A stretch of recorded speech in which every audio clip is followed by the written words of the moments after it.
Hello, muntina chule ka video hin beijing ho kan liam kit we tuni ko he ipi video hiding ham ti le ama sa video a ke dim pakai a phai ti la khat kawra kan bol chung wa mi tampin komenan bolun nin sei phaun nin ki pa pi bin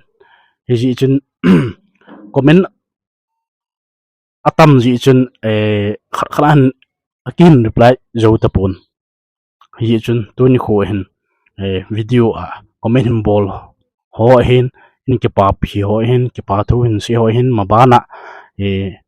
sila hin sahonin e lo le mabana yo hin sakit win ti ho nan se win na no ho zo si chunga puna tuni kho he ke pa thu kan si hon hin na kan se we ji chun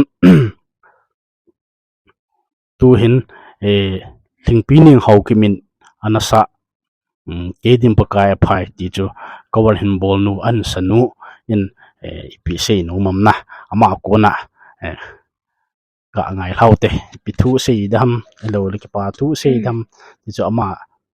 sei pi sei no mam ka ngai te ama sa penin comment hin bol hozo si chunga ipa thu kan sein ke ima chahilo thim hi zong leng na nang ho en a thi e lo le ke ding ai ki til kho na ta na hin sei do vin hi chi ho ji nin na ho chungin ke pa thu ka sein na ho jong pathin in phathe na bu hen ti ka sei do no min aban le comment a chu mi khanen lingpi ning sa hi pui ati in na hinge chila hi cover asa mi tam ta ma hi in hi wangin kin ama sa pen kan zui ja cho ama sa hi kan ti kha hi in na chang chu na he thim diwa kan se hi in yong asanu uling thing pi ne zo an comment in kipa kong ka kipa awal jing in na ki thim hi zong le ama zong ke dinga ka ki til kho na thading thu an sei ji in ama chunga jong ki pa thu kan sei to a he ala sanu na thingpi ning ho kimin I ti comment an bolam ti chu ka hin sim than lang na win sim hat ti o wan sei cha ma ga be ji pi ning ho ki so pi na thiam than mo mo nge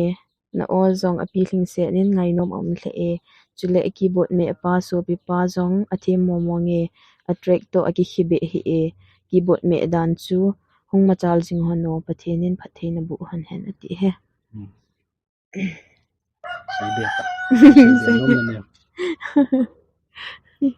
na thiam than mo mo ni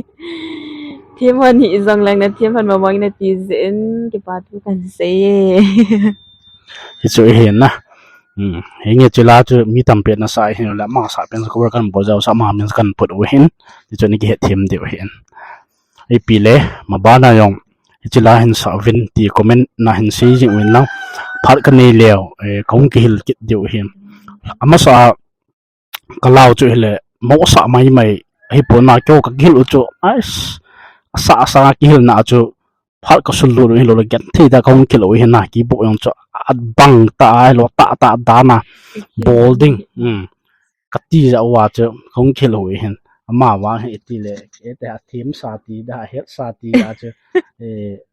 he ta in cái thím gì vậy nè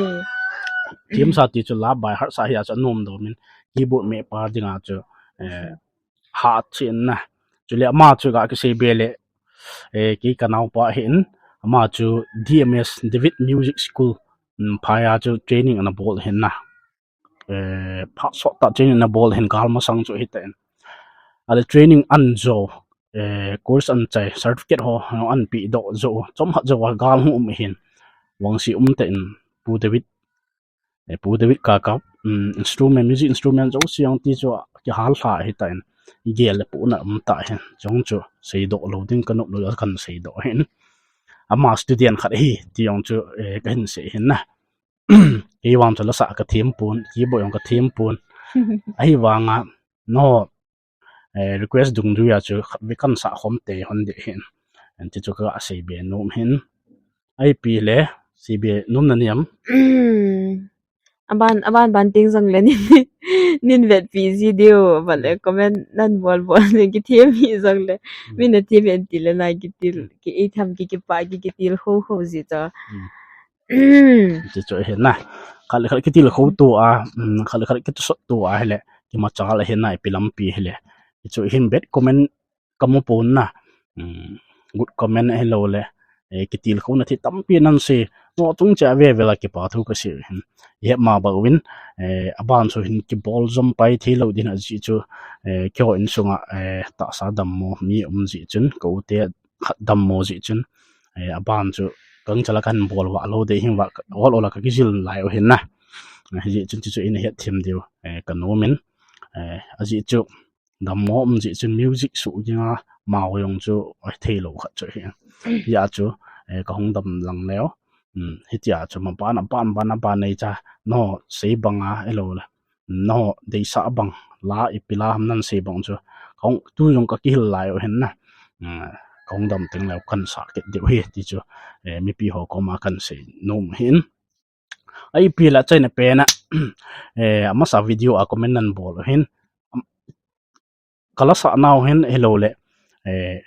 kalau chi na thon hin cha comment hoi ta nan bol no chu an bol zo si chuan ki pa tu ki sin ami chang ja reply kan bol thelo hin ye cho apuna tu ni sei ding mo nga ka gel ja cho tu ni ko kop kaya kan se tan na ai pi le aban lang video lang le i pi le ki pa thon ni na aban video lang le in ki mu to ki de ta ki cho chai ne pe na kan se he bye